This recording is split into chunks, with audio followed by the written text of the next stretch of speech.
Alors moi, je suis comme vous, il y a une semaine, je connaissais pas la shrinkflation. Sur ce paquet de chips, voilà, il fait désormais 135 grammes. Auparavant, en mai dernier, il faisait 150 grammes, 15 grammes en moins. Honnêtement, est-ce que vous êtes capable de me dire, à l'œil nu, comme ça, que ce paquet a été réduit de 15 grammes? Non, c'est impossible. C'est impossible. Et là encore, le prix, lui aussi, bien évidemment, il a augmenté. Alors j'ai appris que c'était un outil marketing très, très usité qui consistait à un sous-dimensionnement marketing.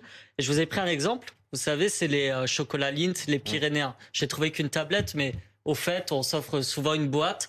Et j'ai vu que c'était passé de 30 chocolats à 24 chocolats pour le même prix. Alors je me suis dit, les pauvres chocolatiers Lindt doivent être en difficulté. J'ai été regarder le chiffre d'affaires de Lindt l'année dernière. Vous savez de combien il est?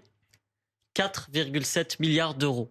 Donc je me suis dit, ça doit aller pour Lindt. Et puis j'ai vu aussi les reportages différents, les associations de consommateurs qui en parlaient, et que beaucoup de marques, en fait, abusaient là-dessus. Et c'est pourquoi notre présidente de groupe, Mathilde Panot, a déposé il y a quelques jours pour la France Insoumise une proposition de loi visant à modifier l'article 121-4 du Code de la consommation pour interdire cette pratique marketing qui aujourd'hui est perdante pour tous les consommateurs. En pleine période d'inflation où, je le rappelle, on a un panier alimentaire à plus 12,4%. Vous avez tout le monde qui trouve ça injuste, et vous l'avez très bien dit également. Vous avez les chips Lay's.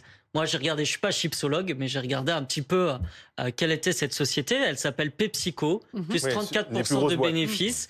Et pourtant, le prix augmente aussi de plus 22%. Donc, alors, encore une fois, ils le justifient. Ils disent quoi alors? Ils disent qu'ils ont amélioré la recette et que cette recette leur permet d'améliorer leur Nutri-Score.